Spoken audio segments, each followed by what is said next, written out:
Bom, boa tarde a todos, boa tarde a todas, a todos. Meu nome é Nathalie Bresciani, eu sou atualmente a coordenadora do programa de pós-graduação em filosofia da UFABC, e é com muita satisfação que eu estou aqui hoje, sexta-feira, né, dia 11 de dezembro de 2020, para o último encontro dos seminários da pós desse ano, evento com o qual, inclusive, a gente encerra oficialmente o ano letivo de 2020. Bom, apesar desse ter sido um ano bastante importante para o programa, né, em função da abertura da nossa primeira turma de doutorado e da criação da revista do programa, a Instauratio Magna, que é organizada e editada pelos próprios discentes do programa, 2020 foi também, digamos, um ano um tanto difícil, e eu digo isso não só em função da pandemia, que certamente nos colocou diante de algumas situações bastante duras ao longo desse ano, né? Uma delas, inclusive, né, essa exigência de aulas e eventos remotos, mas eu digo isso também em decorrência de um cenário político bastante complicado no país, em particular, né, aos ataques que as universidades e as ciências humanas vêm sofrendo de várias frentes.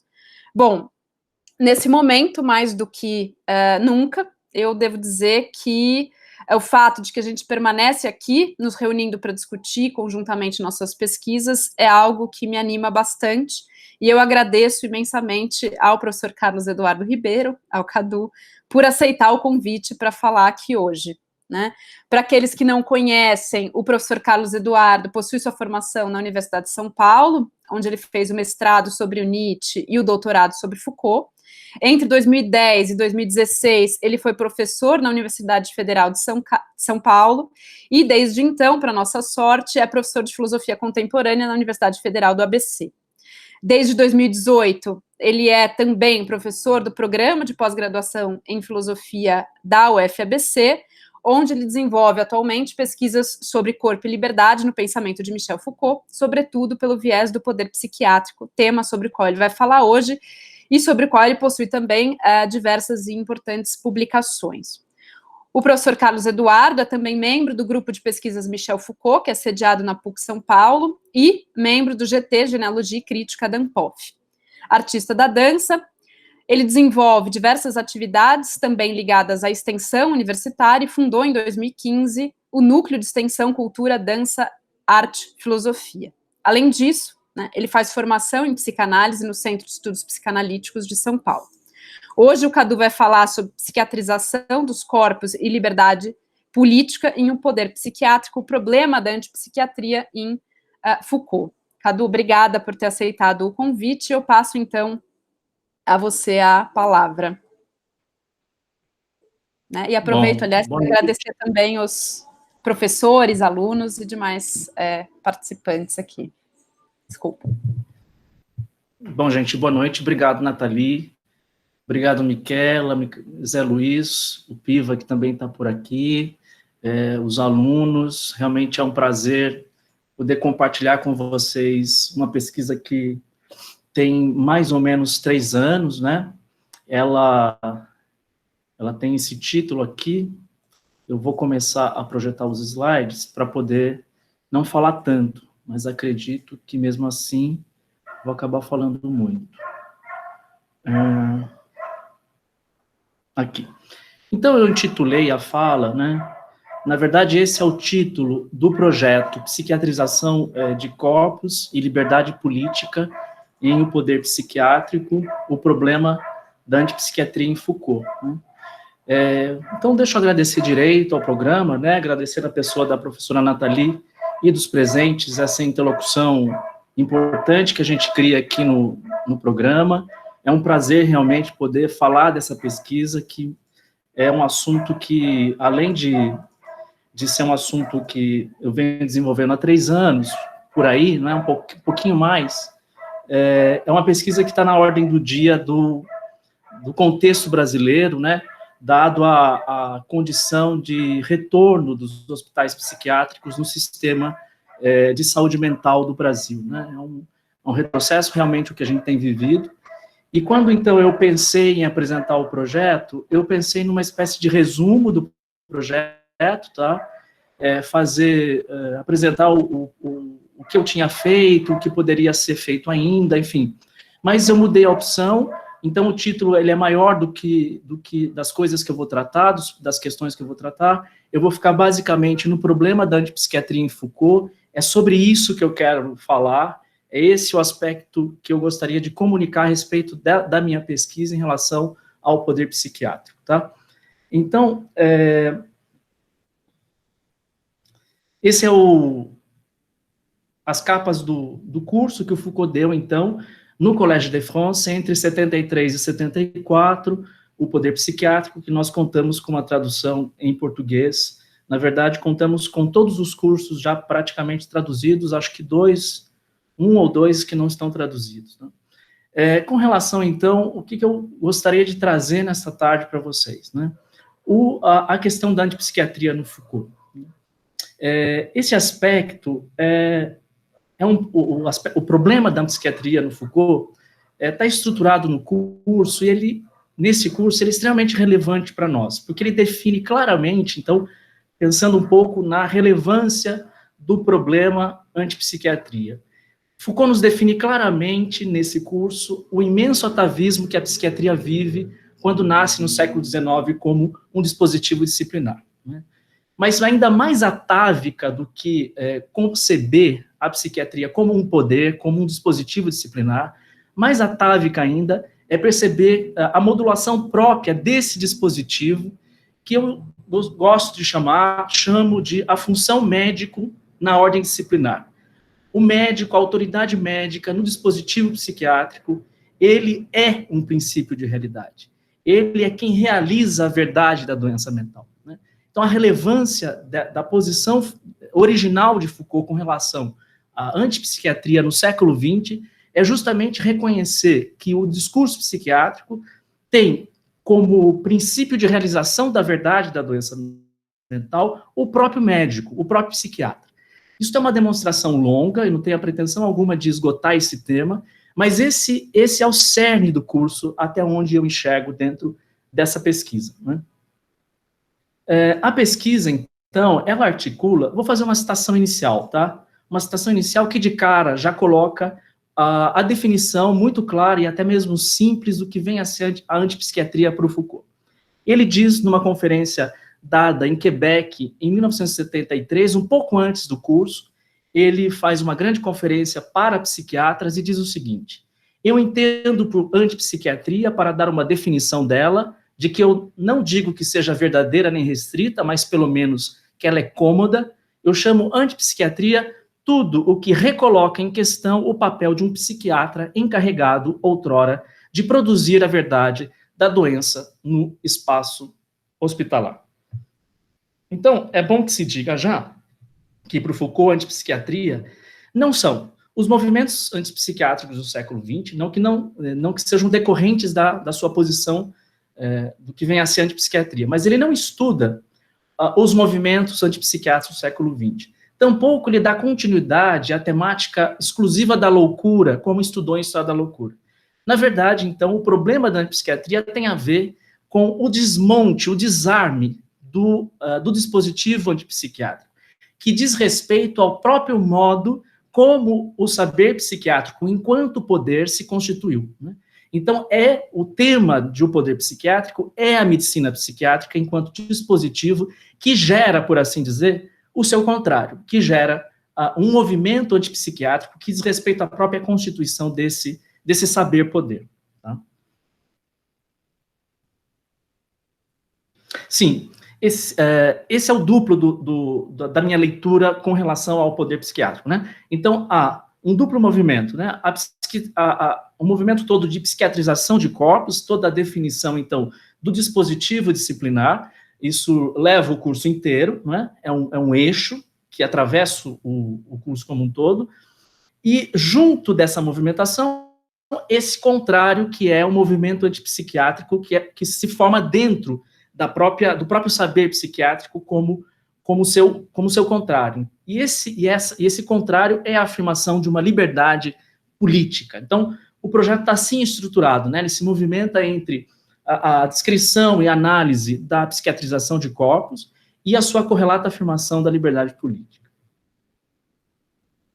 Bom, tendo esses dois lados, vamos dizer assim, não é, da leitura, que é pensar a liberdade política em relação ao movimento propriamente de descrição da disciplinarização de corpos psiquiatrizados, né, eu deveria falar aqui da liberdade política e, inicialmente, eu faria isso, né, explorar um pouco a noção de liberdade política, que é o ferramental com o qual eu leio o curso, né, mas dá muito trabalho, eu não vou conseguir fazer isso aqui, enfim, prefiro falar da antipsiquiatria, né, de um modo mais pontual. Mas uma palavra sobre a ideia de liberdade política, né? Eu estou defendendo que é possível pensar uma liberdade política dentro do dispositivo psiquiátrico. Isso me colocaria a necessidade de uma exegese dos conceitos de poder e governo em Foucault, né? Liberdade política quer dizer conduzir condutas. É uma noção que está bem colocada nesse artigo que o Foucault escreve em 82, como um tema concluinte do livro de Dreyfus e Rabinol. Foucault, além do estruturalismo e da hermenêutica, é um capítulo que termina, na verdade, é um apêndice do livro, e é então um artigo que o Foucault trabalha de maneira muito interessante todo o legado dele próprio sobre toda a tematização do poder e do governo. Ele junta as duas coisas, né? Essas noções, então, elas demandariam um cuidado maior aqui, mas eu não vou ter tempo para isso, não vou fazer isso agora, não vou entrar nesse movimento em Foucault, até porque isso me demandaria explicar um pouco o que eu compreendo pela exegese de conceitos na obra de Foucault, que tem uma uniformidade, uma falsa uniformidade em relação aos seus conceitos, tá? Mas nesse artigo nós encontramos a liberdade política. E o que é a liberdade política, né? Basicamente, uma tentativa que o Foucault, uma teorização que o Foucault está fazendo nesse artigo. É muito engraçado porque nós pensamos na teoria do poder do Foucault, na analítica do poder, e nos vem, claro, os grandes livros, né? Vigiar e Punir, nos vem História da Sexualidade 1, mas esse artigo é o artigo onde há o balanço entre poder e governamentalidade, entre disciplina e governamentalidade. E que a noção de liberdade política acaba sendo uma espécie de resultado disso, de um modo muito interessante, quando ele, enfim, coloca a distinção entre relações de poder e relações estratégicas. Falei que não ia falar de liberdade política, já estou falando, né? Mas numa palavra, liberdade política, tentativa de encontrar um espaço de dinamização das relações de poder, um espaço que altera estrategicamente as próprias relações de saber, né? Então, é como se Foucault pensasse os mecanismos de divisão interna às próprias relações de poder e chama isso de liberdade política, no sentido, então, de dizer são formas de resistência, são lutas contra os assujeitamentos. É uma insubmissão da subjetividade. E aí ele pensa a ideia de liberdade política com um duplo aspecto, como um campo possível de ação, então uma liberdade conjectural, que é um espaço possível de ações, e como agonística, como um permanente agon, né, como uma permanente luta contra, né, que caracteriza, então, essa possibilidade de conduzir condutas. Tá? Numa palavra de uma maneira muito rápida, né, é o instrumental com o qual eu tento ler o poder psiquiátrico. Tá? Bom,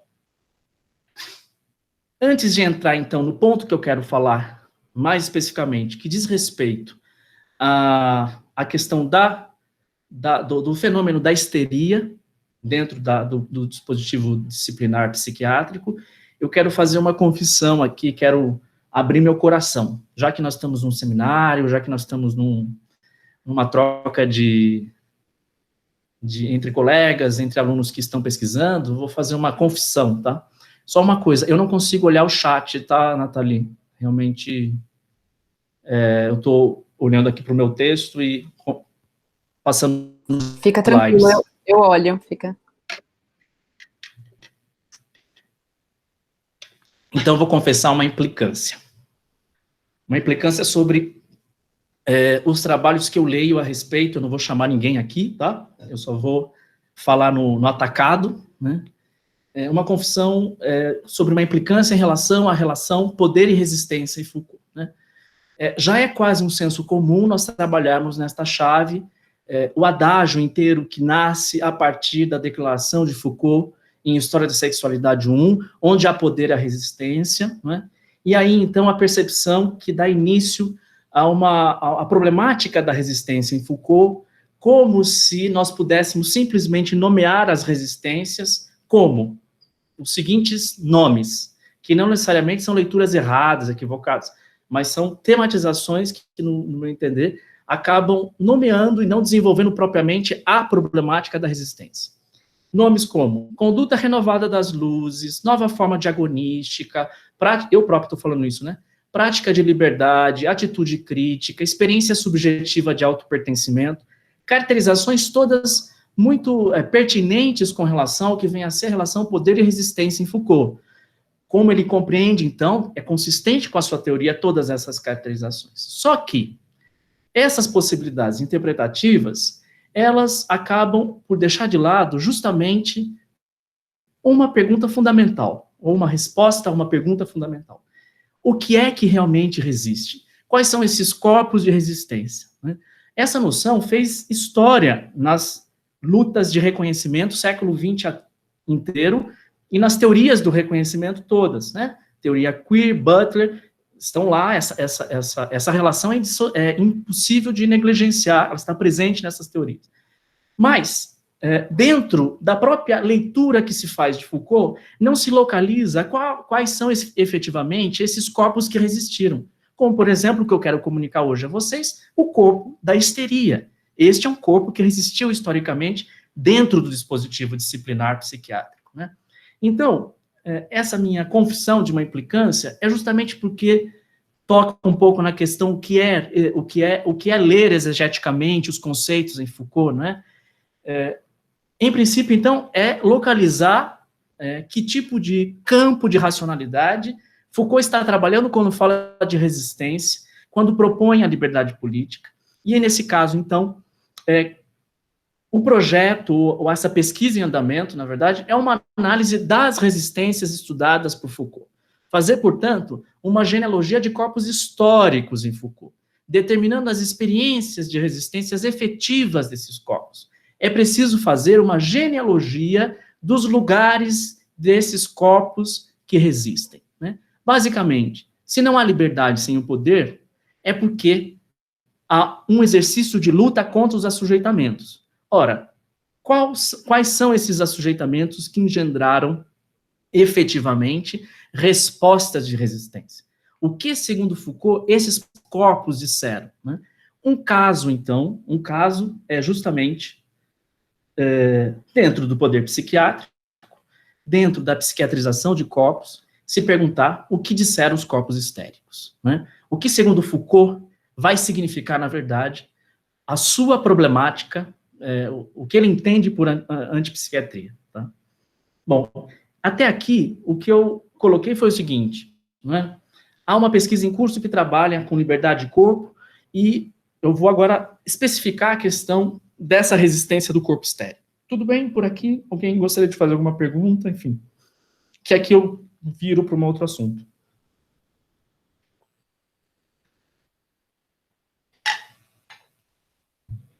Outro assunto assim, né? Continuo falando do poder psiquiátrico.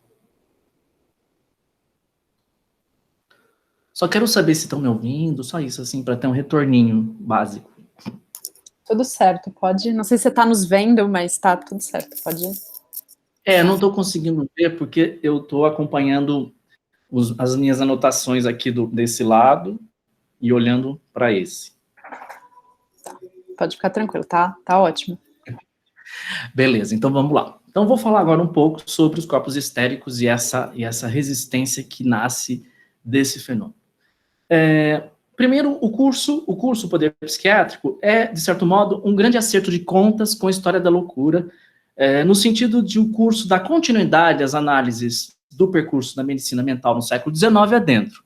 Podemos dizer que, se não há continuidade temático global com a história da loucura, Foucault fará um desdobramento da história da loucura em O Poder Psiquiátrico, enquanto um desdobramento analítico de poder sobre o domínio de experiência já estudado, a loucura, e que agora avançará cronologicamente para o século XIX e, mais precisamente, para o estudo do nascimento do asilo, né, da alienação no século XIX. A periodização do curso é bastante interessante.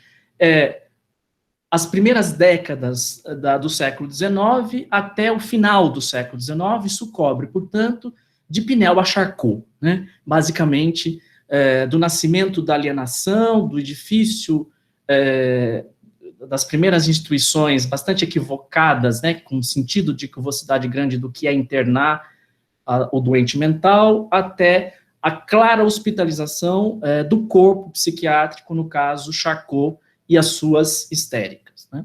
Então, são as minúcias dessas relações disciplinares constituintes do poder psiquiátrico que interessa ao professor Foucault neste curso de 73 e 74. Eu enfatizo o professor Foucault porque nós não estamos propriamente com um livro à mão, né? É um curso. E os cursos do Foucault, embora sejam perfeitamente livros prontos, porque suas aulas estão altamente anotadas, com, enfim, aulas perfeitas, né? É uma pesquisa em curso, portanto, tem um vai e vem de temas, etc., né? Mas o interessante pensar uma pesquisa sobre os cursos é justamente essa ideia de que o professor Foucault está colocando a sua pesquisa em curso, está filosofando em ato, tá? Alguém falou alguma coisa? Desculpa. Que eu não estou realmente conseguindo ver o que está acontecendo no meeting, tá? Tudo bem. Tá bom. Essa pesquisa em ato, então, o professor Foucault no Collège de France, 73 e 64, dando curso sobre poder psiquiátrico. Eu queria chamar a atenção para a natureza procedimental dos cursos. Nós conhecemos a prática genealógica de Foucault, sabemos que há toda uma teorização, um conceito próprio de Foucault do que vem a ser a genealogia, muito estudada, etc., mas os cursos têm algo diferente, tem um elemento diferente. Eu diria que, para ler os cursos, nós precisamos trabalhar com uma diferença entre uma genealogia definida, que é a leitura que o Foucault vai fazer de Nietzsche, e de como ele se apropria do conceito de Nietzsche nesses textos onde conceitua a genealogia, e uma genealogia praticada. Uma genealogia praticada que não necessariamente coincide com a genealogia definida nos cursos, nos textos a respeito da genealogia nietzschiana e outros que definem genealogia, tá? Essa genealogia praticada é aquela, então, que vai ser o instrumental criado ali, naquele curso, daquele ano, para trabalhar, tá? É um instrumento de trabalho e é de caráter genealógico, mas tem um regime procedimental, vamos dizer assim, diferente, tá? Eu estou esquecendo dos slides, que delícia. É muito difícil isso. Já falo desse slide aqui, vou falar da natureza procedimental. Então, a genealogia praticada, no curso de 70, todos os cursos vão ter um elemento interessante, que é o material, que é o instrumental que ele cria para trabalhar. Nesse curso específico, nós temos a segunda aula definindo um quadro novo de noções. Tá? É esse o slide. Depois eu volto naquele. A natureza procedimental dos cursos, a genealogia praticada. Primeiro, então, que ele vai trabalhar com algumas revisões em relação à história da loucura. Esse é um quadro que eu não vou desenvolver, mas é uma substituição, as novas noções genealógicas no lugar das noções que estavam expostas em História da Loucura, fazendo esse balanço. Uma delas, por exemplo, só para dar um gosto dessa genealogia praticada, é a ideia de violência, não é? A violência concebida como um poder físico, passional, que estava presente lá na História da Loucura, e que agora Foucault vai substituir pela ideia de que todo poder é físico. Na verdade, há uma microfísica dos corpos, e, portanto, não é exatamente possível falar em uma violência do poder, não é? Nesse sentido de ser uma ferramenta de análise, não que o poder não seja violento, né? É que ele, então, como princípio de análise, não funciona para aquele que começa a pensar que o poder são microfísica de corpos distribuídos numa ordem disciplinar. Bom, essa é uma característica da genealogia praticada do poder psiquiátrico. Mais uma segunda, e a que eu gostaria de insistir, é o ponto que nos leva até a antipsiquiatria. Há um elemento no curso, há um grande argumento no curso, que diz respeito, então, a um descompasso entre o modelo de verdade da medicina geral e a ausência de modelo de verdade na psiquiatria. Esse é uma característica exclusiva da genealogia do poder psiquiátrico. Ele vai, exclusiva no sentido de ser desenvolvida dentro dessa temática, né?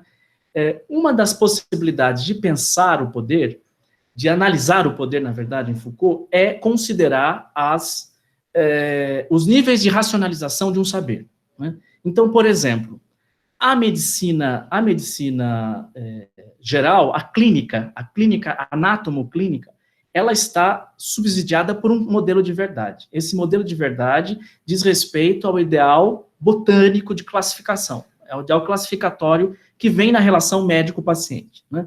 É uma visibilidade tal que o patológico é definido pela consciência médica que decifra os fenômenos de um corpo. Bom, isso está subsidiado por dois modelos, por dois saberes, por duas ciências, não é? Por duas ciências, na verdade. A anatomia e a fisiologia.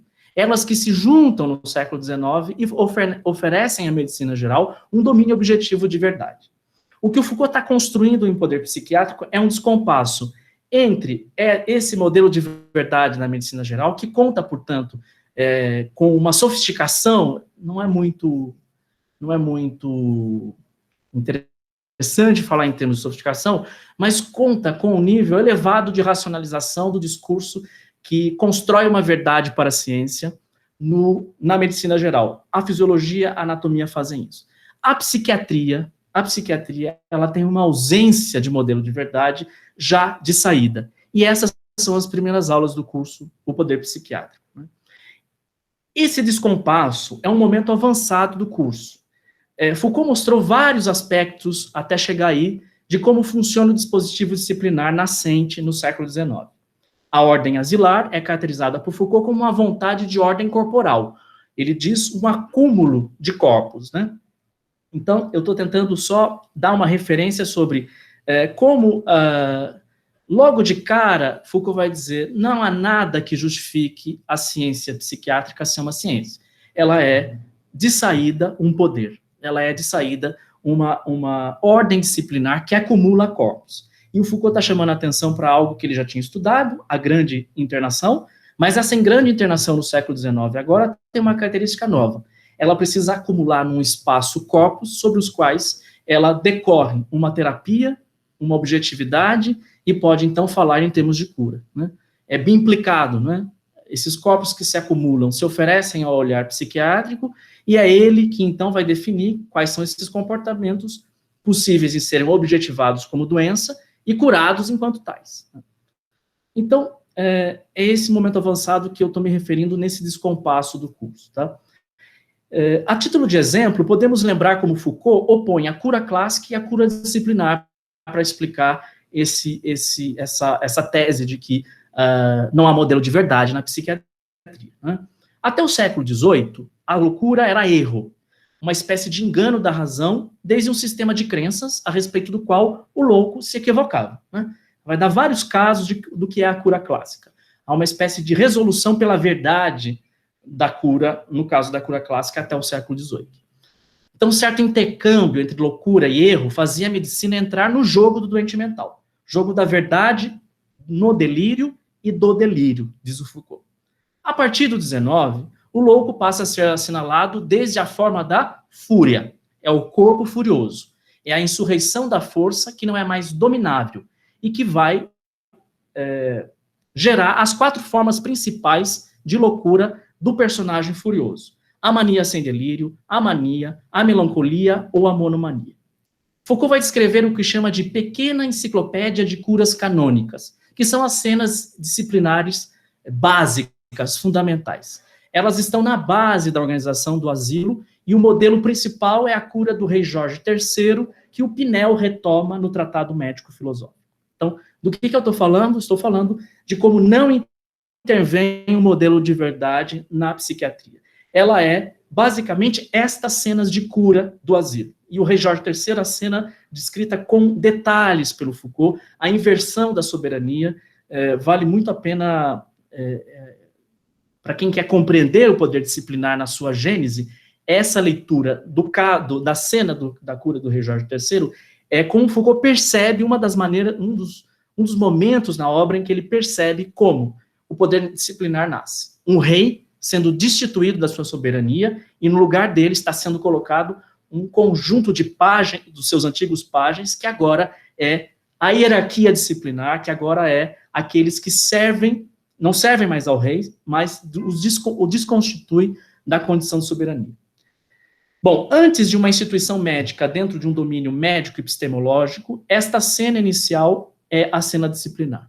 Ela inaugura a percepção psiquiátrica de que curar é submeter a vontade do doente mental, como um furioso, à vontade do médico. Né? Então, de saída, é assim o que ele faz, que ele realiza como um eixo no curso. Tá? Aqui vocês têm o quadro do Charles Miller, que retrata... Conseguem ver o quadro? Sim, dá para ver, sim. Bom, é sempre a sensação de solidão é enorme, né, nessa coisa toda. Deixa eu dar uma olhadinha para vocês aqui. Bom, existem pessoas ainda. A Yara entrou. Obrigado, Yara.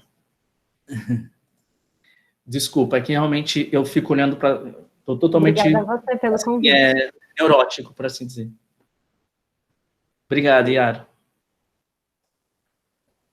Não tem problema, Miquela. É só porque realmente vai avançando e aí vai dando aquela solidão, né? Aquela coisa assim de, meu Deus, será que ainda tem alguém aí ou eu só estou falando para essa câmera horrorosa? Bom, esse é o quadro que o Foucault coloca numa das aulas. Pinel liberta das grades, das correntes, os alienados de Bicêtre, né?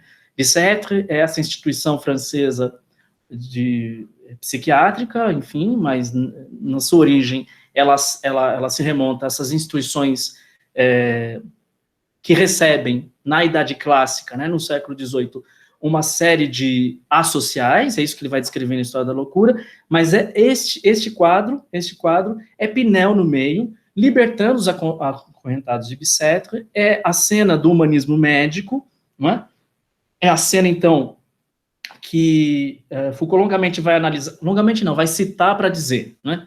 Olha, o que temos aqui é a colocação da submissão da vontade do doente mental que reconhece o humanismo médico, reconhece o ato libertador do psiquiatra, que o coloca num lugar objetivo. Ele não é esse corpo que está acorrentado deve ser livre, né? Ele deve ser livre porque, na verdade, ele é um corpo que deve ser curado.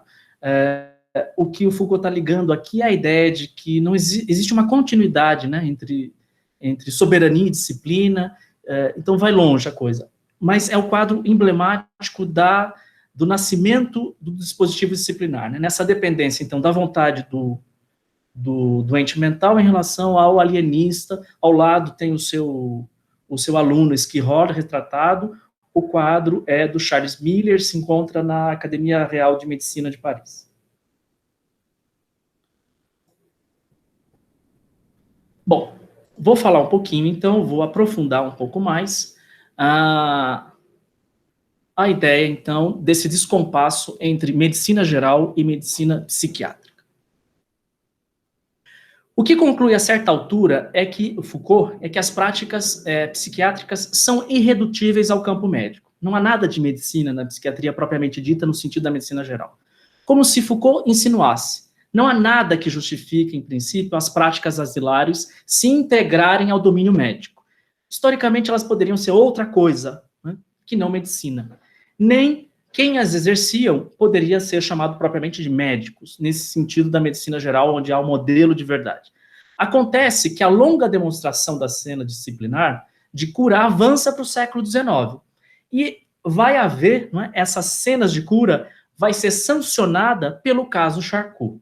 Charcot e as histéricas, então, na Salpêtrière, reconhecendo o corpo histérico como portador de uma certa condição nova de doença mental, né? Acontece que a longa demonstração, então, vai ser sancionada por Charcot, e aí a gente vai perceber esse descompasso muito claro entre a figura do Pasteur, o modelo da medicina geral no século XIX, com a microbiologia, com a descoberta da origem bacteriana e microscópica da doença, e Charcot olhando para suas histéricas e entrando no hospital. Qual que é propriamente esse descompasso? Nós sabemos que o modelo pasteuriano vem substituir a hospitalização, que é um fenômeno essencial à percepção clínica da doença. A doença está na clínica, a doença é decifrada pela consciência médica. O que faz, então, o que acontece no quadro teórico, quando Pasteur descobre a origem microscópica da doença bacteriana? Diz o Foucault, produz uma ferida narcísica sobre a função do médico que define a doença. Ele não pode mais ser a autoridade que define a doença. Com Pasteur, a doença começa a se interiorizar no laboratório, se dissipa aos olhos do clínico como consciência que opera sintomas e vai se alojar na técnica que, desde então, passa a definir o agente bacteriano como nova objetividade clínica. O que o Foucault está dizendo? Que o novo modelo de verdade da medicina geral diz respeito a uma saída do médico do hospital, a uma deshospitalização do médico. A doença não está mais propriamente nessa definição que a consciência médica faz em relação ao corpo morto, ou ao doente na clínica, mas diz respeito à sua saída propriamente, porque é preciso, primeiro, é possível identificar o agente bacteriano como causa da doença. Segundo, o próprio médico pode ser o agente causador da doença à medida que vai de leito em leito. O que o Foucault está dizendo? Enquanto o médico geral está saindo do hospital como autoridade e como figura disciplinar, o psiquiatra está entrando na mesma época dentro do hospital, ou dentro da clínica. No século XIX, então, Charcot começa o seu grande teatro da histeria. Enquanto o médico geral tenta resolver sua ferida narcísica, porque já não é mais o autor da doença, não é mais quem define, na microbiologia nascente, um processo inverso ocorre na medicina psiquiátrica, na qual Charcot representa o ponto alto. Foucault organiza um grande argumento histórico que percebe a ausência de modelo da verdade na psiquiatria, exatamente porque um novo objeto emerge como poder para a psiquiatria. A verdade da doença mental é a organização de uma batalha. A era iniciada por Pinel faz a psiquiatria nascer sob a égide do asilamento, do asilo, e depois da hospitalização. Em suma, eis o balanço que nós precisamos fazer entre clínica geral e clínica psiquiátrica. Há um modelo epistemológico da verdade, de observação, de objetividade, que permite à medicina se inscrever no interior do discurso médico, e não há nada que justifique a chamada protopsiquiatria se integrar ao domínio médico, porque não tem nenhum modelo de verdade. O momento Charcot, o neurologista e seu teatro de histéricas. Nós temos aqui o quadro que consagrou esse momento. Foucault não cita o quadro, mas poderia, né? Do Pierre Aristide André Bruyère, uma lição clínica na Salpêtrière, justamente ao centro Charcot e o corpo histérico em paralisia, né? Como nós sabemos, enfim, o grande fenômeno da histeria, ela é a paralisia corporal, e a grande questão colocada nesse contexto é justamente identificar, diferenciar entre a paralisia de origem orgânica, psiquiátrica orgânica, uma localização orgânica da doença, e uma paralisia que não é orgânica, que é a neurose, ou seja, que diz respeito a uma doença funcional, né? É isto que faz o Charcot, né? Oferece um novo corpo à psiquiatria. Temos aqui uma citação, então, e aí nós começamos a falar propriamente do que é a antipsiquiatria para o Foucault, né? É o momento Charcot. A antipsiquiatria são os corpos histéricos que resistem. Diz Foucault nessa mesma conferência que eu citei há pouco, no início, a hipótese que eu desejaria seguir em frente é esta. Parece-me que a crise foi aberta e, por conseguinte, a idade da antipsiquiatria começou quando se teve a suspeita e logo a certeza de que o grande mestre da loucura, aquele que fazia aparecer e desaparecer a loucura, Charcot, era aquele que não produzia a verdade da doença, mas que fabricava em seu artifício. O dia em que se descobriu que Charcot fabricava conforme estas famosas crises da histeria, percebeu-se que La Salpêtrière não era o lugar onde se realizava a justa da razão e da loucura, mas onde se fabricava, por obscuras relações de poder, algo que devia seduzir de tal modo o médico e que era a crise da mulher histérica. Pois bem, diz Foucault, nesse dia eu penso que começou uma crise que devia levar à antipsiquiatria. Bom, temos aqui na citação justamente a ideia da antipsiquiatria em Foucault, ou seja, a antipsiquiatria é justamente o movimento de insurreição dos corpos das mulheres histéricas, sobretudo, em que, então, se percebe o teatro armado.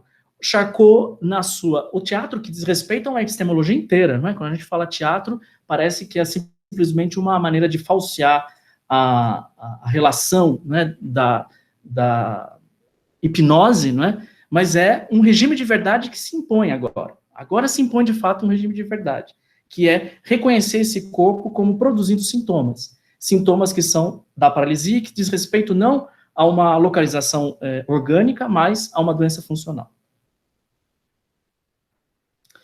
Então, este é o ponto que eu queria chegar com vocês, na verdade, e aí eu termino com duas breves páginas para falar do tema final dessa questão da simulação, né? Qual que é o problema? Se não intervém nenhum modelo de verdade, e vai se descrevendo isso ao longo do curso, nós temos um momento Charcot como essa situação em que os corpos histéricos são reconhecidos na sua dimensão não corporal, mas, ao mesmo tempo, é um corpo que está se dando, né? É o corpo da simuladora e dos simuladores. Isso significa o quê? Né? Que vai se desconfiar da histeria, né? O Foucault vai dizer, há um fenômeno, o fenômeno da simulação é esse que atravessa a psiquiatria, que é a desconfiança permanente se aquilo que é sugerido na hipnose é uma resposta verdadeira ou falsa, né? Então eu passo uma leitura de 2 páginas, eu peço esse esforço final, que eu intitulei Simuladoras e Simuladores, o verso militante do poder psiquiátrico, que é, então, quando eu digo, eis aí a resistência. É esse trabalho que é preciso falar quando se fala em resistência em Foucault. E não ficar nomeando resistência como isso, como aquilo, que é perfeitamente possível, mas muito pouco consistente com o que o Foucault fez. Bom, estão percebendo que eu fico nervoso com isso, né? É que se lê tanto, se remete à liberdade, a Kant, a isso. Perfeito, são trabalhos legítimos, mas não era disso que o Foucault estava falando quando falava de resistência. Segundo Foucault, em suma, a antipsiquiatria é um fenômeno que atravessa a constituição do campo psiquiátrico. É um traço inerente à constituição desse saber-poder que foi sancionado na cena dos histéricos, teatralizada por Charcot na Salpêtrière. O teatro de Charcot surge, portanto, como o cume de um embate, a se repetir indefinidamente, travado entre a vontade do psiquiatra e a do doente mental. Cena de choque. Nela, a vontade do paciente, na forma da insubmissão, frente à retidão da vontade do psiquiatra, disputa o real. O surgimento da histeria, na sua forma maciça de cura, dependeu da formulação prévia de uma vontade perturbada, insubmissa. Formulação que coloca o comportamento como certa vontade a solicitar um retorno à normalidade. Ora, mas sempre se pode mentir. O fenômeno da histeria tem o correlato histórico da simulação, ou o correlato das simuladoras e depois dos simuladores. Eles constituem um ponto alto dessa história de uma prática divisora do sujeito doente mental. Ponto alto porque põe em xeque de que realidade se fala na clínica. No fundo, a história do poder psiquiátrico é, em grande parte, a história das provas de realidade da doença mental. As várias versões teóricas dessas provas seria a busca reiterada da medicina moderna pela localização orgânica da doença mental. Ela, como medicina psiquiátrica, ela nunca conseguiu fazer isso. Nós temos hoje os chamados testes e escala de avaliação de sintomas, que é o teste de realidade, aquele mesmo começado com Charcot, né? Então, ele está sempre repondo essa necessidade de uma localização orgânica. Quando me pergunto, então, o que disseram os corpos histéricos como resistência, defendo que, para responder, devemos ir até a subjetividade aparentemente calada das simuladoras. Foucault chama de o traumatismo Charcot, o momento, na genealogia do poder psiquiátrico, em que a hipnose, prova de realidade da doença mental, fabricava a doença como corpo histérico. O tema histórico da simulação foi, assim, o infrapoder desses corpos histéricos que controlavam os sintomas. Não interessa se eles iriam mentir ou não para o médico que solicita sintomas. Interessa expressar que a simulação surgiu como fenômeno interno à loucura e impõe-se desestabilizadora de uma relação de poder. É por isso que defendo uma genealogia de corpos históricos em Foucault, porque é possível fazer uma genealogia destes corpos histéricos que criaram este espaço de contracondução de condutas. Curar o doente é suplementar o real de poder para se impor à loucura e garantir que a loucura não se subtraia ao real. Mas o real, vejam só, é uma mentira que me cabe contar como doente mental. E contar pelos sintomas que controlo sobre meu corpo. É claro que aqui deveríamos discutir que mentira é essa exatamente que se conta na clínica. É bem verdade que Charcot determinou como neuroses essas afecções corporais da paralisia corporal, determinando-as como doenças nervosas funcionais. Eu não sei se devemos agradecer a Charcot este fato, o de ter descoberto essa região de sintomas que, para ser justo com a sua teorização, não estavam no corpo orgânico, mas mostravam um dinamismo próprio ao psiquismo. É só por isso que existe psicanálise, não é? É porque Charcot constrói um experimento tal em que o dinamismo psíquico, em sua autonomia, aparece, né? Bom, eu não sei se devemos agradecer essa possibilidade. De todo modo, segundo Foucault, pouco a pouco, vamos nos dando conta, no poder psiquiátrico, e isso não é nada apaziguador para a prática psiquiátrica na clínica, que esta clínica, como dispositivo, não sobrevive sem a resistência desses corpos que este próprio poder medicaliza. Eles compõem um resto ativo da conta e estão vinculados à operação mesma ensejada de enfrentamento. É um remanejamento possível de uma liberdade política. Certa notícia nefasta é dada por Foucault nestas análises, a de que nenhuma vitória da razão sobre a doença mental se organiza na genealogia do poder psiquiátrico. Notícia de que toda psiquiatria encontrará sua antipsiquiatria inevitavelmente na insubmissão de sintomas. Bom, eu termino com isso.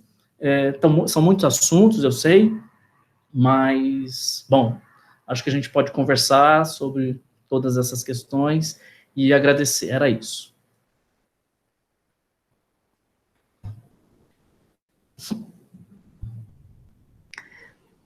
Bom, Cadu, obrigada pela apresentação, né, professor Carlos Eduardo, foi ótima, bastante instigante.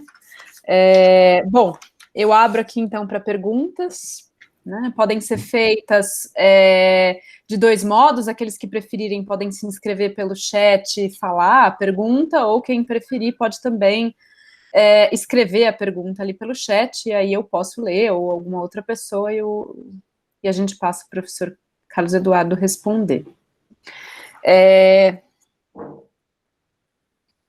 Bom, enquanto as pessoas se animam, eu, na verdade, tenho uma, Cadu, mas eu não sei se vai na linha exata que você estava querendo evitar ao longo de toda a apresentação, né?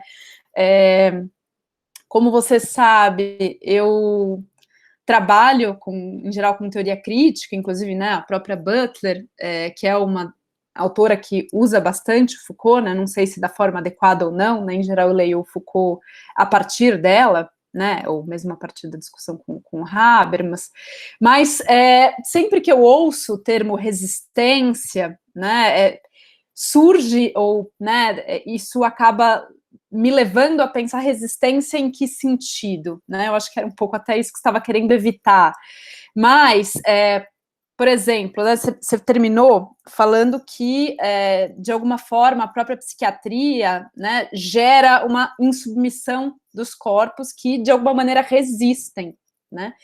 E aí, a minha pergunta é, tudo bem, há uma certa resistência, mas é possível, digamos, identificar, ou faz algum sentido pensar nessa resistência, algo que possuiria algum tipo de dimensão emancipatória, no sentido de que o próprio poder psiquiátrico, né, seria de alguma forma uma coisa disciplinadora, e essa resistência, né, ainda que talvez não aponte para algo, né, diverso ou, né, fora disso, né, tem algum potencial, né, não vou dizer de liberdade, mas de alguma forma, né, de emancipação, como que você está vendo, digamos, essa dimensão da resistência que você está atribuindo ao fenômeno, pelo que eu pude entender, ao fenômeno da histeria, né, ou das histéricas que simulam e de alguma forma resistem, tá? É um pouco... E que é também uma certa pergunta que eu sempre, né, faço a Butler, o que ela está entendendo ali por resistência, né, acho que... Então, é mais para o lado da liberdade mesmo, né, pensar como é que essa resistência, ela é assim como Foucault fala, um exercício concreto do poder, né, que está amplamente estudado, né, qual é o exercício concreto dessa liberdade. De fato, aí a gente se remete ao que é a crítica, né? Quando então ele vai dizer há formas coletivas de contraconduta, e ele vai dizer, olha, o movimento protestante é uma e vem trazendo, né? Então ele localiza na própria história movimentos de contraconduta, de não ser conduzido assim, né? De não ser conduzido assim, de um ponto de vista coletivo. Então essa é uma reflexão possível no Foucault, a partir do Foucault, por isso eu tenho a certeza de que ele engendrou as teorias das lutas por reconhecimento, né? Porque elas são lutas coletivas, na verdade. Então, sim, é possível pensar. Agora, tem uma questão, né?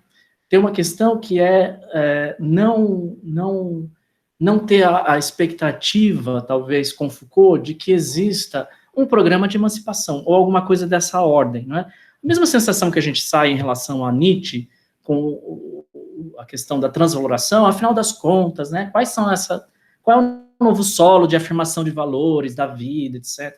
Foucault padece de alguma coisa semelhante, né, ou não promete nada. Qual é o ponto de partida, então, ele não vai dizer isso para a gente, não vai ter. Então, há um esforço de pensar a liberdade como autopertencimento que me interessa bastante, né, que é você dizer, então, olha, existe mecanismo, sempre existiu então, sempre isso, né, a perspectivação histórica, né? Sempre existiu na história da ética uma dimensão de si, diferentes modos de si. Como repensá-lo, como vivenciá-lo novamente, e aí ele vai dizer, bom, Kant é fundamental porque é a saída para o presente. Agora, isso é uma discussão teórica, então Foucault padece disso, acho que é um padecimento mesmo, do ponto de vista de uma expectativa. Agora, eu acho que a Butler e as teorias daí derivadas contam muito mais para a gente. Por exemplo, pensar que corpos performam e que toda a questão da dissociação entre gênero, identidade de gênero e sexo é uma maneira extremamente livre de dizer não somos sujeitos sexuais submetidos a determinadas formas de subjetividade. As lutas contra os assujeitamentos, a insubmissão da subjetividade, virou prática de liberdade no século XX, é inegável, né?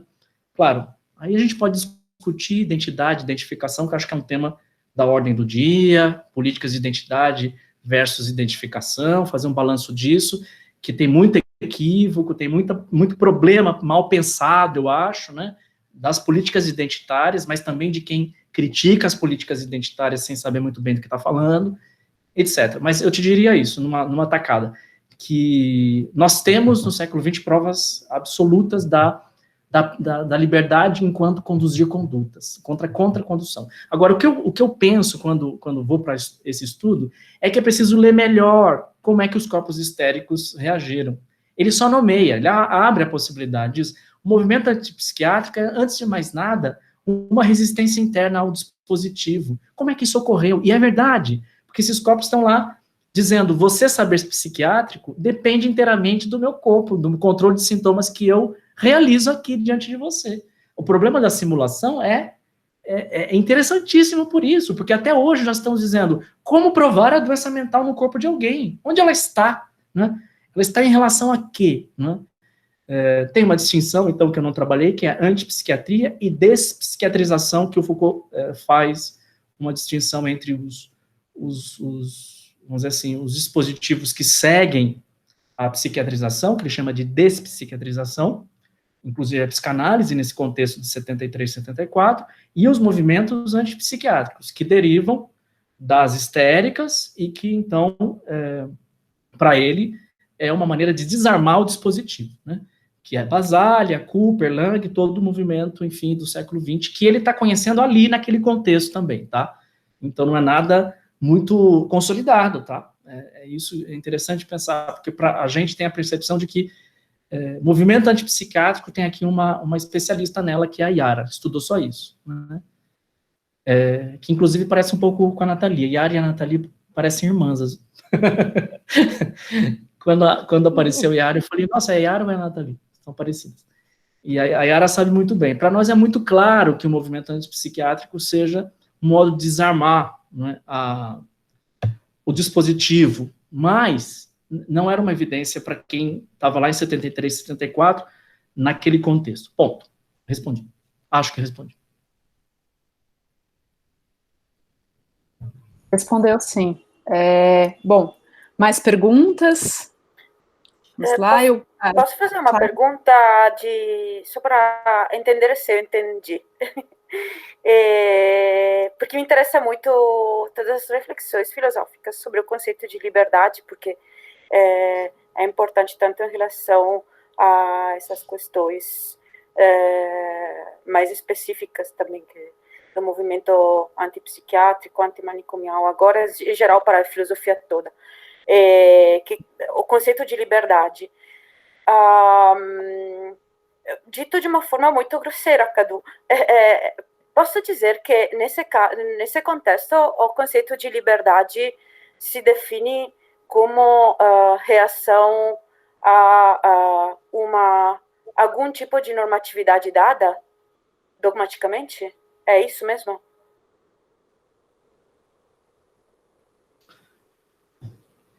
Sim, acho que tem todo um mundo aí no meio, né, Michela? Que é a seguinte... tá fechado o meu microfone? Não, tá aberto. O mundo inteiro que está aí talvez, falar nas ideias de liberdade em Foucault, né, nos momentos todos que ele, enfim, vai... Liberdade ética, liberdade política, liberdade como resistência... mas sempre tem a ver com isso, né? Com uma racionalidade regional que institui uma norma racional a partir da qual se elabora uma distinção entre o normal e o patológico, entre um saber que aspira uma verdade e que se coloca como ciência, e saberes outros que não... Então, há sempre uma norma racional em jogo na definição dessa liberdade, é verdade, né? Mas é isso que eu insisto, quando eu falo, então, que existe um mundo inteiro do século XX, Foucaultiano, que é preciso considerar, que não dá para generalizar o conceito de liberdade como a liberdade em Foucault e dizer, bom, a liberdade em Foucault é na verdade, e aí faz toda uma gênese do conceito de liberdade que vai se remeter à história da... Eu não acredito muito nesse tipo de abordagem com o Foucault, porque ele está sempre visando, com todo o perdão da palavra, um campo empírico, uma racionalidade regional, ele tem um interesse de descrever coisas relativamente limitadas, tá? No sentido, então, de dizer, se é possível uma liberdade política, ela diz respeito às próprias relações de poder, é verdade. O que não significa que elas são a reincidência das relações de poder, que elas só dependem delas, há momentos que elas se generalizam. Aí ele faz a diferença entre relações de poder e relações estratégicas, né? O dispositivo psiquiátrico se generalizou no século XX e no XXI, completamente integrado ao domínio médico, porque ele é psicofarmacológico. Ele tem uma verdade que é a psicofarmacologia. Todos nós estamos sob ele. Então não tem são relações de poder. Qual liberdade é possível? quando eu sou diagnosticado com um determinado transtorno psiquiátrico? Qual que é a liberdade possível para esses corpos numa população medicalizada? É esse tipo de questão que o Foucault está preocupado. Então, se eu tiver que te responder, qual é a liberdade possível no dispositivo psiquiátrico, psicofarmacológico, pós-DSM, século 20 e 21? É pensar que tipo de submissão da subjetividade nós temos à psicofarmacologia. É essa relação que precisa ser estudada. De modo que a filosofia do Foucault exige que liberdade seja uma pesquisa sobre o que é ser livre, né? Quais são essas formas concretas de exercício da liberdade. Então não tem a noção de liberdade. Eu não consigo ver isso no Foucault, realmente. O que não bom, deixa para lá.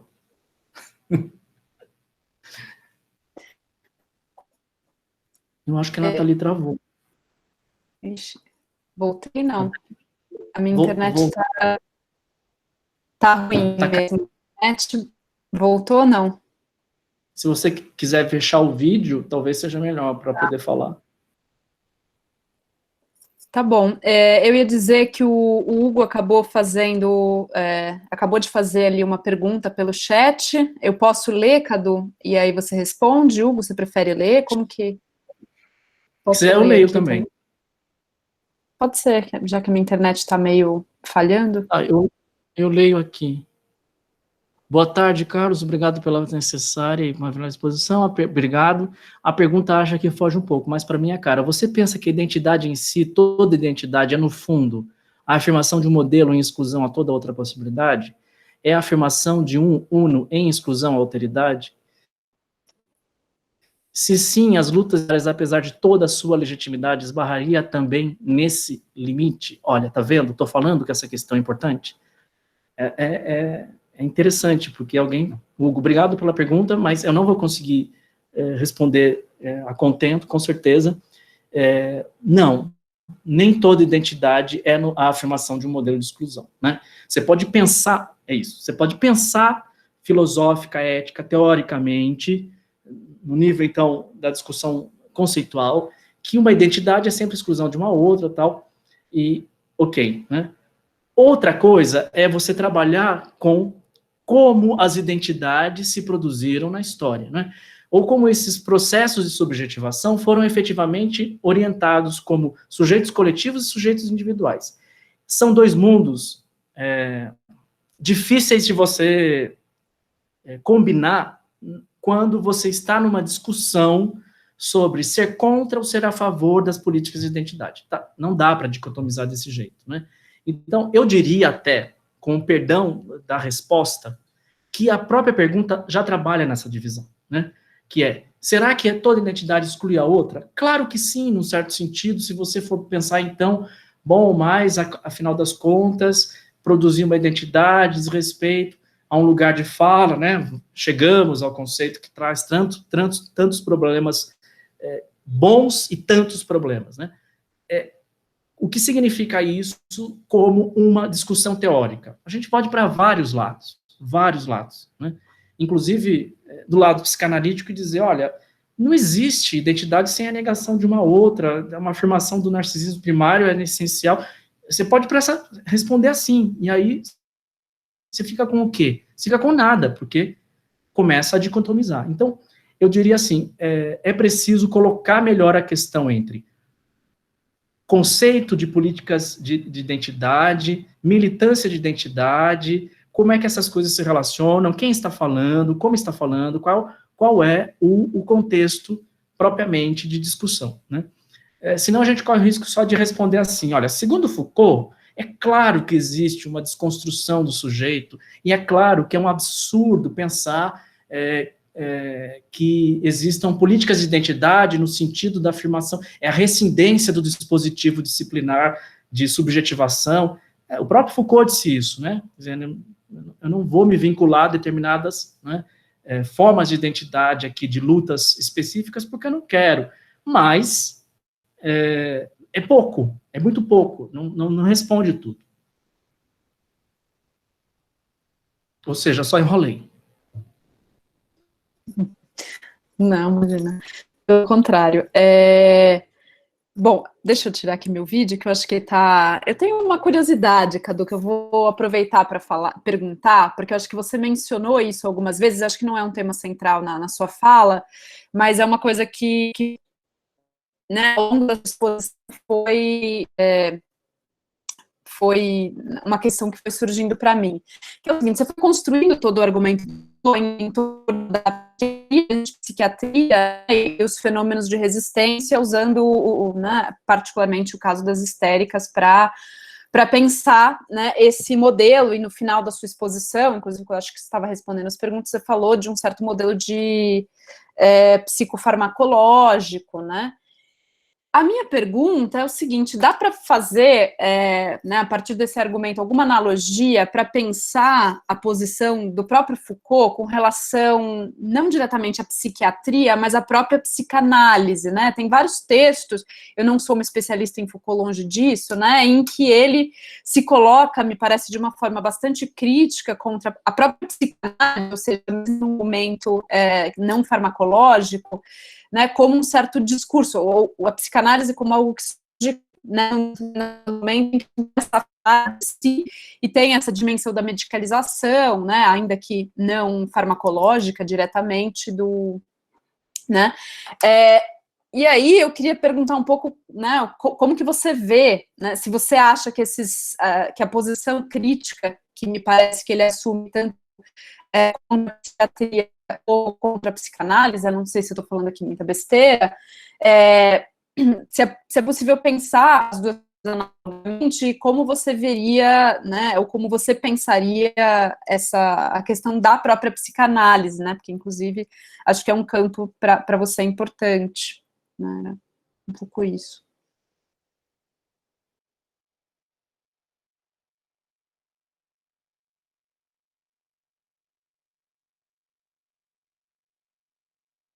O microfone. O microfone. Perdão, estava desligado, perdão. Você sabe que existe nesse contexto, então, dos anos 70, a crítica à psicanálise, que vem, de certo modo, da história da sexualidade 1, a posição muito crítica do Foucault como um desdobramento do dispositivo de sexualidade, etc., né? Inclusive é muito irônico. Foucault está dialogando com o marxismo e o freudismo do seu contexto, né? Tá ouvindo... me fugiu o nome dele. Escola de Frankfurt, psicanálise. Não sei se é o Fromm. Marcuse. Falou. Marcuse, né? Tanto é que o livro começa, né, com a discussão da hipótese repressiva, faz uma citação indireta ao Marcuse, dizendo, bom, aqui nós temos um problema em relação à hipótese da sexualidade, a hipótese da história da sexualidade como na história da repressão, na hipótese repressiva. De todo modo, é uma grande crítica, basicamente, né, resumindo de modo muito rasteiro, a continuidade do dispositivo de sexualidade na forma, então, da psicanálise. Nessa conferência que eu citei, ele diz, então, que a psicanálise é uma forma de despsiquiatrização, ou seja, a relação transferencial refunda a relação disciplinar ao seu modo, né? Mas ele não vai muito além, ele coloca isso, né? Mas sim, tem esse lado crítico. Agora tem o elogio também à psicanálise, então é uma relação de amor e ódio, uma relação de amor, ponto, né? Que implica em ódio, é uma relação de aproximação, enfim, como técnica de si, como lá na hermenêutica do sujeito. Então tem esse jogo aí que está presente sempre nesses trabalhos, né? Principalmente a partir, no final dos anos 70, que ele começa a pensar uma relação ou outra com a psicanálise. Muito embora, na história, nas palavras e as coisas, a psicanálise apareça como uma contraciência, né? Como uma forma de destituir o homem do seu lugar. Então, um pouco pensando que, junto da etnologia, a psicanálise é uma espécie de contraciência, porque ela retira o homem do seu lugar, do seu trono, né? Destitui a função sujeito propriamente. Então, tem esses vai-vens, né? Agora, eu não sei o que você está pensando exatamente, né? Será que a psicanálise é uma forma de resistência? É preciso pensar. Realmente não é um assunto que ainda... Como você disse no início, eu comecei a fazer uma formação em psicanálise. Então, eu estou bastante em crise, na verdade. Porque quando você vai entrando, foi o último parágrafo das duas páginas finais, né? Quando você vai entrando na como se constitui o saber psicanalítico, né, e fazendo a formação como psicanalista, você vai entendendo coisas que, claro, Foucault não tematiza e não está no horizonte dele de teórico, intelectual, né? Então, por exemplo, essa coisa do Charcot, né? O Charcot, poxa, é claro que ele... Aí eu tô começando a me contrariar, né? Então, é claro que o Charcot, o momento da histeria, o fenômeno que exige, toda essa caracterização do teatro Charcot, né? Que repõe a cena disciplinar e consagra um corpo, realiza um corpo. Mas, ao mesmo tempo, pelo amor de Deus, nós só podemos pensar no sofrimento psíquico quando esse sujeito percebe que há um dinamismo próprio ao psiquismo e que o corpo da histérica revela, que são doenças que não se remetem a nenhum processo orgânico. Só por isso que a psicanálise nasce, né? Então, compreende? Aí vem a minha crise. Como pensar isso? Porque eu acho que é a crise do Foucault, na verdade, e aí quando eu comecei a preparar a fala, eu falei, eu vou falar disso, que é a ideia de um certo... como Foucault se relaciona com Lacan, né? Qual é o lacanianismo do pensamento do Foucault, e pensar uma ideia de corpo, assim como existe a partir da noção de grande outro e de objeto A em Lacan, pensar em Foucault um corpo A, né? Derivar, então, uma ideia a partir do Lacan, e de talvez como ele tenha ouvido, precisa pesquisar, eu não sei, né? Como ele tem ouvido Lacan, pensar um corpo A, que é um corpo que, na verdade, é sempre um outro imaginário que está aqui comigo e que resiste de algum modo, mas que se realiza para mim, né? Enfim, ideias do projeto, porque a vantagem de não ter bolsa, a vantagem de poder, que você vai pensando e vai em frente, e não necessariamente tem que cumprir com uma etapa. Não sei se eu me esclareço. Estou muito inspirado pela Clarice, que diz, olha, eu não tenho compromisso nenhum de escrever, eu não sou escritora profissional, ela disse, né, na entrevista lá clássica, a única que deu, talvez. E é um pouco essa a minha inspiração, talvez eu não tenha aqui, né? Então, pensando coisas, eu acho que tem uma possibilidade de pensamento aí. Legal. Bom, a Michela se inscreveu de novo. Michela, fica à vontade.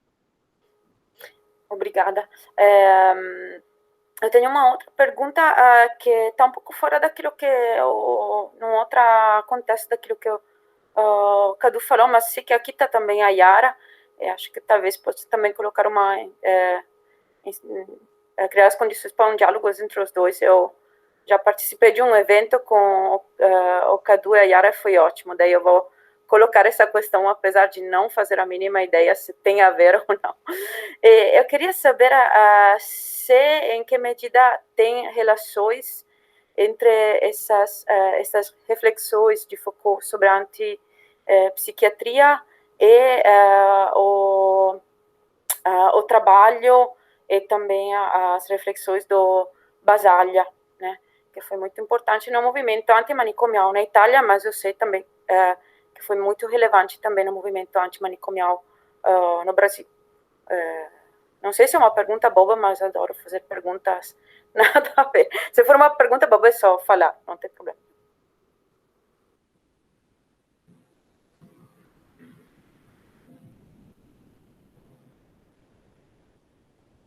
Cadu? Tá. Desculpa, eu não tinha visto que tinha terminado. Perdão, deu um pouquinho de delay aqui que a minha internet deu uma... Se eu entendi bem a pergunta, Michela, eu vou me referir a essa conferência que o Foucault deu, então, que se chama História da Loucura e Antipsiquiatria. Ele está falando num congresso para psiquiatras. Estrategicamente, ele começa dizendo o seguinte: eu não sou psiquiatra nem antipsiquiatra. É como quando ele faz a conferência sobre o que é a crítica, ele fala, eu não sou filósofo, eu estou falando aqui para kantianos especialistas, né? Se diminui para poder realizar né? Enfim. Nesse contexto aí dessa conferência, ele vai dar uma resposta, vai falar um pouco sobre o que ele pensa sobre os movimentos antipsiquiátricos, né? Então, ele, numa tacada só, esses movimentos associados a Bernheim, Lang e Basaglia, né, ele vai insistir na tese do poder psiquiátrico do curso, que é se remeter, então, fazer a ligação entre os movimentos antipsiquiátricos a essa forma como o saber psiquiátrico se constitui como antipsiquiatria a partir do fenômeno da histeria, né? Então, ele conclui que as reformas psiquiátricas, elas são todas elas tentativas de sempre desmascarar, de anular o poder do psiquiatra, do poder da figura daquele que realiza a doença mental na clínica, como movimentos sociais, como movimentos coletivos, né? Por isso que é interessante, porque ele não tem muita noção até onde, assim, no sentido de pensar que importância vai ter os movimentos antipsiquiátricos no século XX, ele está nesse contexto, ele está no olho do furacão, né? Então ele conhece, ele sabe, ele está dialogando com tudo isso, ele se refere, ele, inclusive, é muito mal lido às vezes, porque é isso, né? Ele não está dando na causa antipsiquiátrica, ele está dizendo, esses movimentos nascem de uma certa constituição do próprio saber, desse saber que é um poder no limite, que é um dispositivo disciplinar. Então, não há uma percepção específica sobre o Basaglia, tá? Até onde eu estudei também. Posso estar errado, talvez coisas mais específicas que eu não conheça, mas até onde eu sei é isso, tá? Agora, tem uma coisa que eu queria comentar a propósito dessa pergunta, que é o fato de o Foucault estar no contexto de 73 e 74, muito interessante, porque o que ele está descrevendo é século XIX, né? E ele está falando do século XIX, e no XX, os movimentos pululando. Então, é claro, ele está pensando uma contemporaneidade, ele falou, o que eu vou fazer com essa contemporaneidade aqui? Então, eu vou mostrar que a antipsiquiatria, na verdade, por isso que é relevante, né? É como se a gente dissesse o seguinte, espera um pouquinho que esses corpos que estão submetidos, né? A gente vai ter um movimento, vai ter não, né? Já existe um movimento de recusa desses corpos. Ninguém mais aguenta ser medicalizado de modo psicofarmacologicamente, né? Então, isso é tão importante, né? Tão importante, tem uma relevância extrema. Mas aí ele está nesse contexto, então, o que acontece? Falando do 19 no 20, animado pelo movimento psiquiátrico pululando, e falando do século 19. Só que está acontecendo uma coisa muito interessante, e que ele não se dá conta, e que é uma coisa que eu gostaria muito de estudar. 73 e 74 é o nascimento do DSM-3 e 4.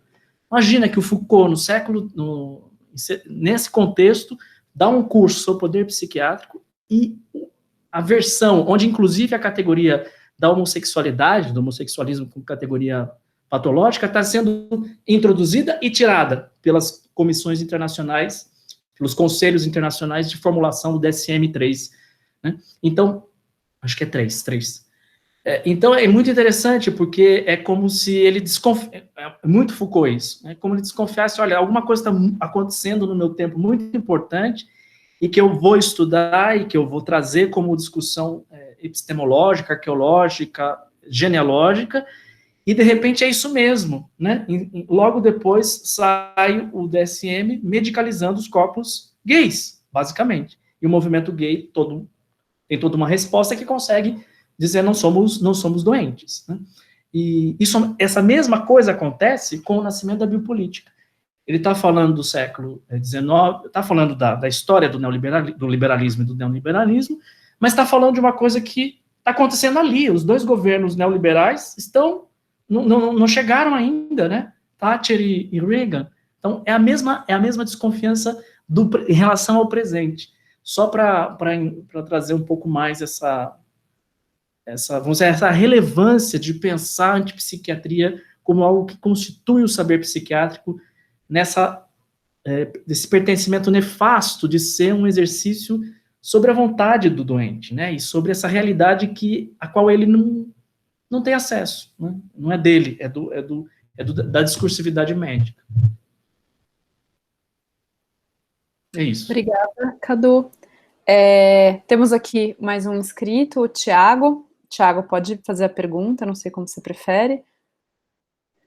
Eu acho... Vocês conseguem me ouvir, ok? Eu acho que eu posso fazer por aqui, pelo... Ok. Isso. Eu queria agradecer o Cadu pela exposição. Eu achei super interessante essa abordagem que você está propondo, né, de pensar a resistência por essa via mais específica, né, mais historicamente situada, digamos assim, dos corpos em resistência, né, eu acho muito interessante isso. E a minha questão vai em torno dessa ideia da resistência também, porque, enfim, é uma coisa que anda me inquietando bastante nos grupos de estudo, de leitura, principalmente os grupos de leitura de Foucault, e muita gente incomodada com a questão do sujeito e da resistência, né, é uma coisa que eu noto. Então, é uma coisa que eu acabei meio que absorvendo, assim, para refletir mais. Como eu posso dizer?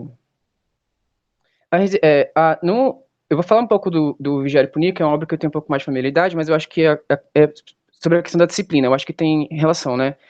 Porque no Vigiar e Punir, o Foucault, ele fala da disciplina, que a disciplina, que a arquitetura da prisão impõe sobre um corpo, ou a regulação do espaço, e eu acho que isso também tem a ver com um pouco do hospital psiquiátrico, né? O isolamento, o controle da circulação do corpo e tal.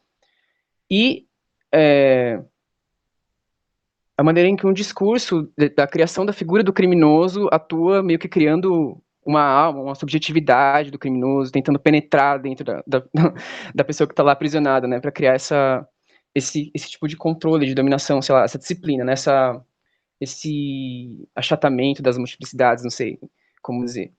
Mas, então a minha questão e pode ser uma questão estúpida e ingênua, mas a disciplina, para o Foucault, ela age no corpo, e então é do controle do corpo, e eu acho que aí eu acho que liga um pouco com as histéricas do Charcot, porque a ideia de que o controle do corpo vai docilizá-lo, então ele vai se tornar um corpo disciplinado, mas ao mesmo tempo tem uma dimensão que é subjetiva, que é discursiva, não sei, o que cria uma ideia de sujeito disciplinado também. Então não estou querendo aqui introduzir um dualismo cartesiano, mas pensar quase uma biopolítica, uma psicopolítica, sei lá, essas dimensões, né? E a questão da resistência, exatamente o que é resistência para Foucault? Se trata de uma relação quase binária, ou puramente uma coisa que fica uma chave puramente reativa, do tipo poder versus resistência, né? O poder vem de lá e a resistência vem de cá e empurra, que eu acho que talvez não seja o caso, mas às vezes parece que a gente cai nessa noção de como pensar resistência frente a um poder que é produtivo, né? E eu lembrei aqui agora de uma frase muito enigmática que o Deleuze coloca no livro dele sobre Foucault, que ele fala: a resistência sempre vem antes do poder, sempre a primeira ao poder. E eu acho que isso mexeu muito comigo, assim, porque eu não sei muito o que... Enfim, são muitas inquietações que eu tenho. Mas eu gostaria de pensar exatamente do que a gente está falando quando a gente está falando de resistência, porque não é nem um caso de que sempre o Foucault aposta todas as fichas na resistência e confia que ela é infalível, nem o caso de dizer que ela é impossível, porque o poder inviabiliza ou bloqueia qualquer tipo de resistência, mas é outra coisa. Mas o que exatamente... o que exatamente você, Cadu, entende por resistência em Foucault? Olha, tem muitas possibilidades de resposta. Eu vou começar dizendo o seguinte: em primeiro lugar, é preciso pensar que é o que está em Sujeito e Poder, aquele artigo que eu citei. É preciso começar a pensar que não podemos pensar o poder na sua concretude em termos de consentimento ou contratação. Então, nesse sentido, pensar resistência não é pensar no adversário, não é pensar numa relação que inverte a posição do outro, como se esse outro existisse em termos absolutos de consentimento ou de contratação. Isso é algo ainda, eu diria, muito pouco pensado a partir do Foucault. Por isso que eu estou dizendo, a fortuna crítica, em termos do que se fez com a teoria, é maior do que a letra miúda do trabalho, né? Como ainda eu sou historiador da filosofia, talvez um dia eu deixe de ser, o que eu ouço é isso, né? Então, conceber o político, conceber, na verdade, a concretude do poder, é abandonar o consentimento e a contratação como pressuposto. E quando você me pergunta, afinal das contas, o que é essa resistência não é o adversário. Essa resistência, e aí Deleuze tem toda a razão, é o que o Foucault também diz. Para pensar a concretude do poder, é preciso antes pensar, antes de mais nada, a resistência. É ela que vem antes. De fato, é ela que vem antes. Só que o que nós temos como princípio social de análise da concretude do poder? O contrato e o consentimento. Compreende? E aí derivados, como a violência. Então, tem uma insistência sempre no pensamento do Foucault do nível no qual você se situa para analisar as coisas. Outro problema, né? Não tem violência? O que é resistência, então? Resistência, né, fica... Por quê? Porque nós esperamos, a nossa expectativa, eu insisto nisso, a nossa expectativa é que nós tenhamos uma resposta sobre, olha, resistir é assim, então a resistência... Estou dizendo o seguinte, uma forma de resistência é a resposta que os corpos histéricos deram no Teatro do Charcot. Como é que isso se desdobrou na história? Eu não sei. É preciso estudar, é preciso fazer essa história, né? Que não é simplesmente a história dos silenciados. Não é nessa chave da emancipação. Compreende? Então, a aposta em regionalidades, de racionalidades que são regionais, e de não é muito além disso, nos incomoda, nos coloca nos torna vulneráveis a qualquer pergunta desse tipo. Mas então me diz aí quais são as resistências, se tudo é poder. Né? Uma ideia importante, por exemplo, que ele insiste nesse artigo. Na escravidão, não há liberdade. Por que não há liberdade? Porque as relações de poder estão absolutamente saturadas. Não há espaço. Se você me disser assim, como professor, como aluno, no mínimo eu posso sair da sala de aula. Ele dá um exemplo um pouco mais grave, tá? Eu não vou dar aqui, dada a pandemia. Ele dá um exemplo um pouco mais radical, né? Eu posso sair da sala de aula, eu posso abandonar, eu posso, inclusive, me insurgir corporalmente contra o professor. Eu tenho sempre um espaço, ele vai dizer, né? Agora, este espaço nunca é do consentimento e da contratação. Então tá, então nós temos um contrato de trabalho como professor e aluno, e aí eu começo a resistir, porque eu vou... Não, as coisas são muito mais, do que diz respeito à realização concreta do poder, muito mais imediatas. Então, é muito difícil estudar Foucault, por isso, porque a expectativa que nós temos na filosofia política de dar respostas quase que absolutas do que é a resistência, não vai existir. O que não significa, né, claro, que, como eu estou dizendo, não é possível pensar a resistência a partir do quadro que ele descreveu, que é o que você acenou no início da sua fala. Que bom que você acenou isso, porque é exatamente isso que eu estou pensando. É exatamente esse ponto, para mim. Quer dizer, não dá para pensar uma exegese de conceitos em Foucault sem você dizer o seguinte, olha, o poder psiquiátrico diz respeito a um contexto assim, assim, assado, e que exige que nós pensemos com Foucault a antipsiquiatria como um fenômeno interno ao dispositivo psiquiátrico. Tá? Eu não sei se eu te respondo, mas vai por aí a coisa. É bem mais... se você me dissesse assim, Cadu, o que é a resistência na questão gay em Foucault? Eu te diria, não, naquele contexto, todas as entrevistas que ele vai dar e dizer políticas de identidade é uma nova capturação do sujeito sexual. E ele tinha razão naquele contexto. Ele, com os elementos que se tinha ali na França dos anos 70, né? Que não é agora. Quer dizer, você vai falar isso num contexto bolsonarista, né? Não, você entende? É essa a percepção que o Foucault tem do pensamento, eu acho.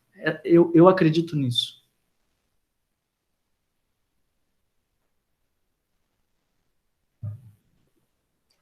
Obrigada, Cadu. Bom, a gente já está chegando no fundo, já passamos um pouquinho do nosso teto, que em geral é 6h30.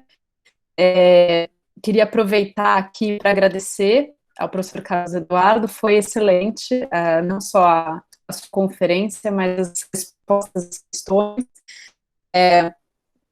Agradecer a todos que participaram, a todas que participaram, né, assistindo, fazendo perguntas. Queria dizer que em breve devem vir aí, né, eu vi aqui alunos, um marcusiano, uma butleriana, que estuda, aliás, a própria noção de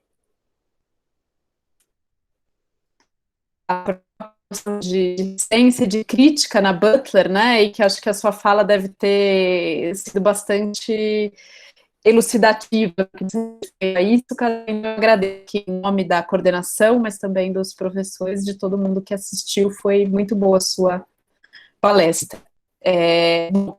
Dito isso, eu queria desejar um bom final de quadrimestre para todo mundo. Sobrevivemos, não foi fácil, né?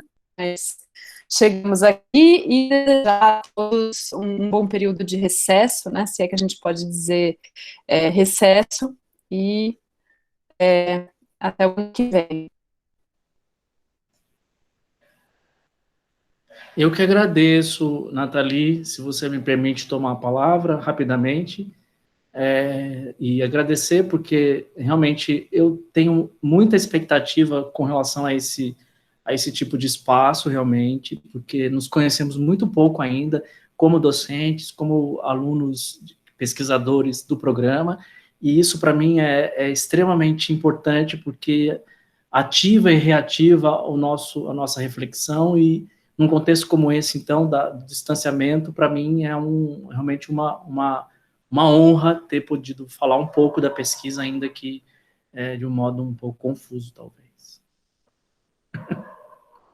Não foi confuso, não, foi ótimo. Miquela, fica... Foi ótimo, Cadu. Queria só te mandar um abraço e te agradecer muito. Como sempre, aprendo muitíssimo quando eu tenho a oportunidade de te ouvir. Obrigada, Cadu. Obrigada, Nathalie, por ter organizado esse ciclo de lives com os colegas. Imagina, foi bem... Admito que aprendi bastante. Foi muito boa mesmo a conferência. Bom, gente, então é isso. Um bom final de sexta-feira para todas e todos, e aos poucos vamos voltando, né? Deixa eu parar aqui a gravação.